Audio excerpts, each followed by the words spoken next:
Hello, Gary Stearman. Today's guest on Prophecy Watchers is a global traveler, but he's also a deep thinker.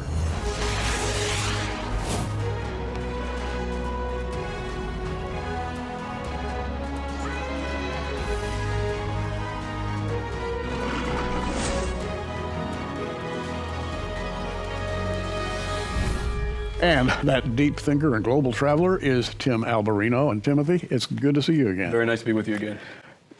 Tim has done things that a lot of us would like to do, but when it came to actually doing it, we would probably say, no, I'm going to let Tim do it, like rowing down the backwaters of the Amazon and catching malaria. And no thanks, that's not for me. But on the other hand, you've done some exciting things that have given you a way of approaching Bible truth in a totally unique manner. And kind of background yourself so that people who are not familiar with Tim Alberino can get a little taste of what you do. Well, I grew up in a very good Christian home, and so the Bible, the biblical narrative, and frankly, a personal relationship with the Lord has always been the foundation of my life, always, ever since I was young. And that sort of led me on a journey when I got older. When I was 18, 19 years old, I was very hungry to encounter God and to understand, comprehend things that I was striving to comprehend, biblical truths and so forth. And so that sort of led me into the Amazon. And that's a long story. I won't get into why I ended up going to the Amazon. But that's a book. That is a book. And so when I was very long story short, I found myself living literally in the Amazon, the deep jungle, when I was 19 years old, 19, 20 years old, and began, this is going to sound strange, but it's true. You know, I dropped out of high school to move to the Amazon. And it's when I got to the Amazon that my intellectual pursuit began, which sounds strange. You know, I dropped out of high school, moved to the jungle. And that's when this intellectual pursuit of the biblical narrative and of the gospel, and really beginning to understand for the first time what the story of the gospel was, began in the Amazon. By the way, this book is worth reading because it connects ideas for Christians. If you're interested in going to, shall we say, the next level in spiritual exploration, and the level that involves understanding God's motive, the ages past, the things that he's doing right now in this world. And by the way, I've got a question. What's the elder race? Well, the reason why I decided to invent this designation, elder race, for this class of beings we're familiar with as the angels. That's the familiar reference that we have in Christianity and from the biblical narrative. The reason why I created this designation is because the term angel, as you know, is ambiguous. It is. It's a very ambiguous term, but yet these beings are very important, and they're prominent in the Scripture. So you have an ambiguous term that's used to describe this very intriguing race of entities that are out there. And so, and I believe that the word angel, malak in the Hebrew, angelos in the Greek, is intentionally ambiguous. And as you know, the word angel and malak, both in the Hebrew and the Greek form of the word, is used to describe not just the heavenly beings, it's also used to describe, because the word means messenger, let's say that. The word means, it's an envoy, one who has sent a messenger. It's used to describe human beings also, who are functioning in the capacity of an envoy or messenger, both in the Hebrew and in the Greek. So the term is very ambiguous. And it's not a designation of kind. So it doesn't describe the kind of being, it's a designation of occupation. It's an occupational designation. So when we encounter the angels in the Bible, they're being described as angels, they're being described as messengers, as envoys. And that's how we find them in the Scriptures. And so that really got me thinking, okay, this is what they do. They're angels in the sense that they convey messages. They're envoys from the kingdom of heaven, from the king himself. But what are they? Who are they? What is their nature? Where do they come from? And this really got me thinking, well, they must have a history. Just like we do. The human species, we have this long storied history now, the history of civilization, of human civilization and so forth. Well, doesn't that also then apply to these beings we call angels? And so I wanted to give them a designation that was more descriptive. And so when I thought about it, two characteristics were immediately apparent. First, that they're older than us. Yes. I think that's clear. I think that's evident in the biblical narrative. They are older than we are, okay? So that makes them elder. So they're certainly older than us according to the biblical narrative. And then secondly, they... More experienced. Much more experienced, much more knowledgeable than we are. And then the second thing is they must constitute a race. I mean, if they're not a race, what else are they? So we're talking about an older race, an elder race, a race of beings that pre-exist mankind. and whose civilization preexists our civilization. In fact, we, I believe, have inherited our civilization from them. And by the way, ours is a finite civilization. Human civilization has a definite starting point. We get it in the Bible. There's no doubt about it. But those messengers, really, where'd they come from? How long have they been around? Where were they before humanity existed? What were they doing? And so that gets us started on a great search for something interesting. Those are very powerful questions you just asked. Questions that a lot of people don't contemplate. How many people actually contemplate, is there a history here? Is there a history here with these angels from the biblical narrative? And do they have a civilization? Are we talking about, do they have technology? Yeah. Do they have a society? And I believe that the biblical narrative, the answer is unequivocally yes to all of those. And by the way, their civilization, where do they come from in terms of their civilization? The kingdom of heaven is the answer in the scriptures. That's the answer that the scriptures gives us. They come from the kingdom of heaven. And so when they come to the human race, as in the capacity of an envoy, they are coming with a message. They're dispatched, carrying a message from the kingdom of heaven to mankind, and specifically from the king. You know, you have just really opened up a large pool of questions here, and the questions bring to my mind odd facts like, yeah, there's a heaven. Everybody talks about heaven. Even people who do not believe in God, or Jesus particularly, talk about heaven. Oh, it was heavenly. It was, it was just like heaven there. I went to the Bahamas. It was like heaven. Well, how do you know? You've never been to heaven. Well, but people talk about heaven. But where's the door? How do you get into heaven?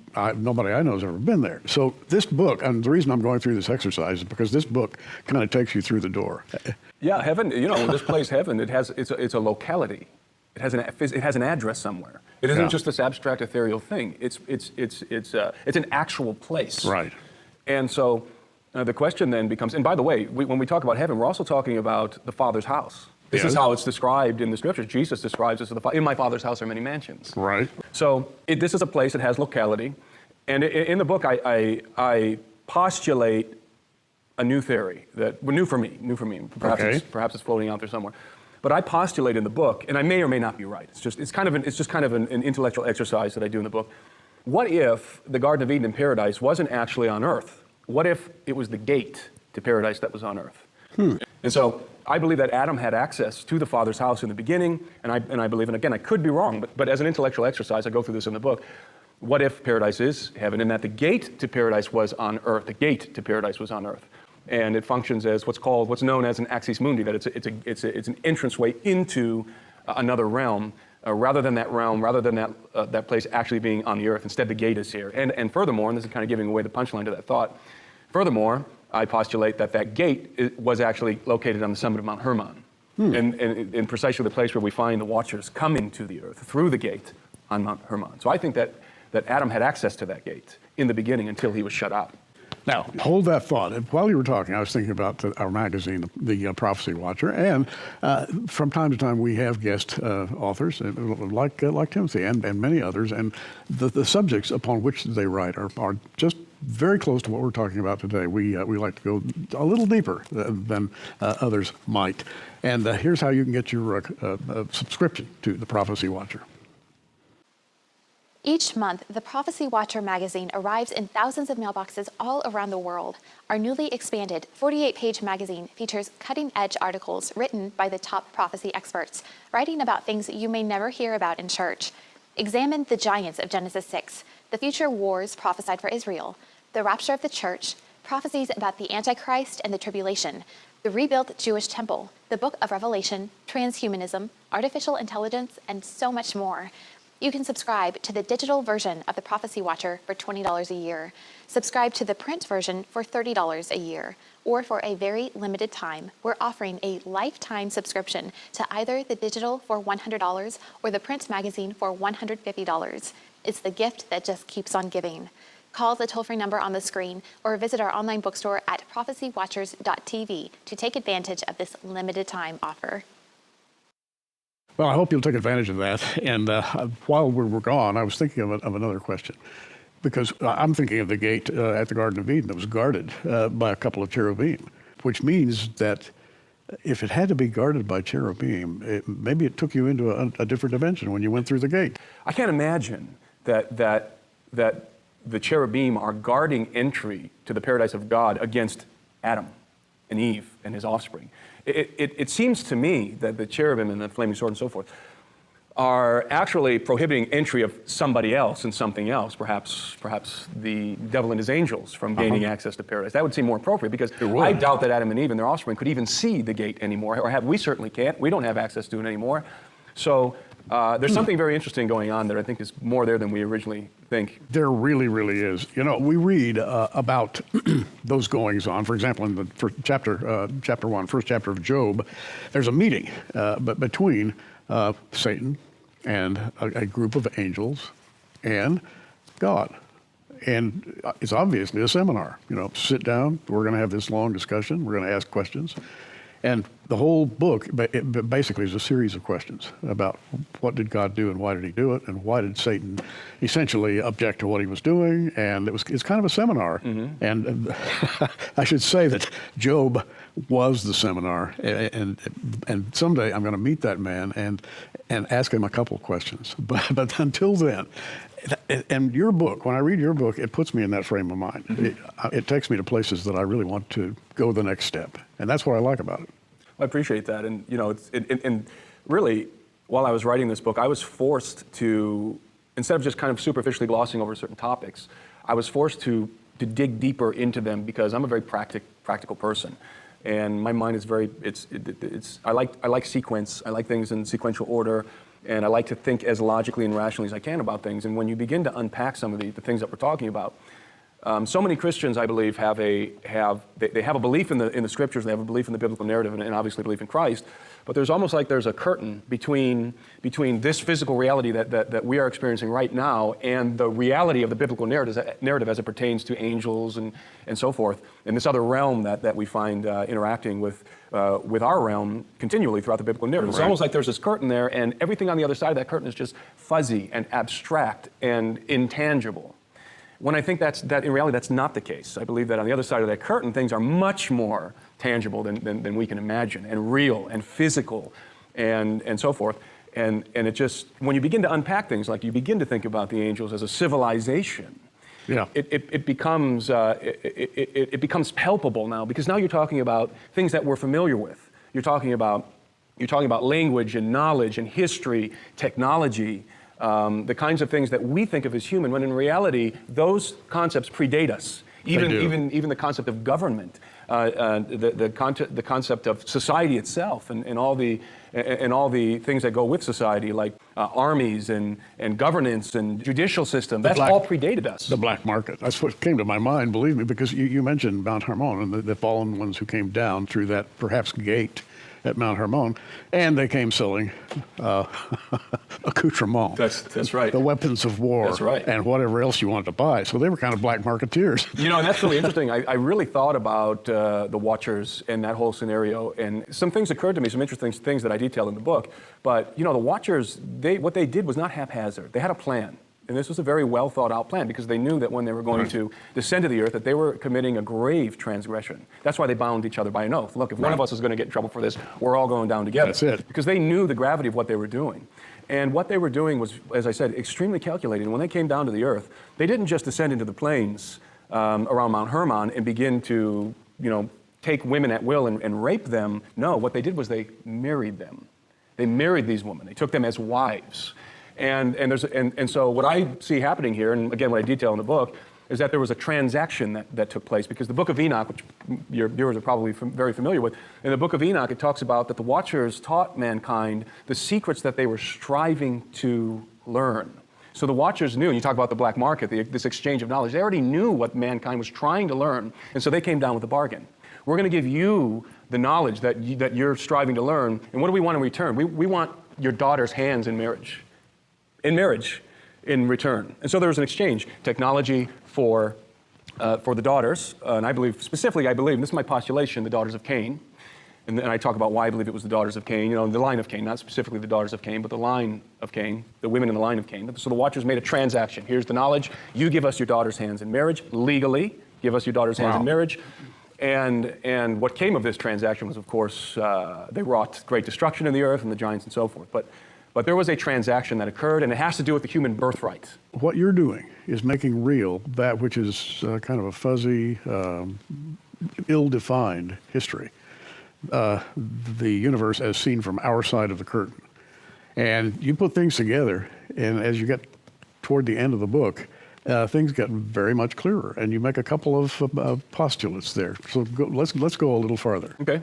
In the beginning of the book, I lay out, so the first half of the book is kind of laying the theological foundation for what I'm headed towards. So I go all the way from Adam, actually I start in a pre-Adamic context, move through the creation of Adam, all the way through the watchers and the flood of Noah, because I'm making my way to one of the most important topics that we could possibly discuss, which is what's coming, what's imminent on the horizon, which is a post-human paradigm. So we're moving towards this reality on planet Earth where human beings, regular old organic human beings, are going to be pretty scarce in the future, according to the projection that I see going forward, the trajectory that we're on. We are headed for a post-human paradigm very clearly. And so this has to do, in my mind, this has to do very much with the return of Christ, the Battle of Armageddon, and where all of this is ultimately headed. That final confrontation where Christ comes and vanquishes the beast and the empire, then destroys the empire of the beast. So that is, the final chapter of the book is called Jacob and Esau. And so I start all the way in the pre-Adamic context and move all the way forward to the Battle of Armageddon, the return of Christ. And I try and connect all these dots, including the watchers and everything, to demonstrate that what's about to happen on earth is that mankind is about to sell his birthright for a bowl of stew. And this is a cunning ploy by our adversary, who is seeking to usurp our birthright and make war with the Son of God, who is returning to reclaim it.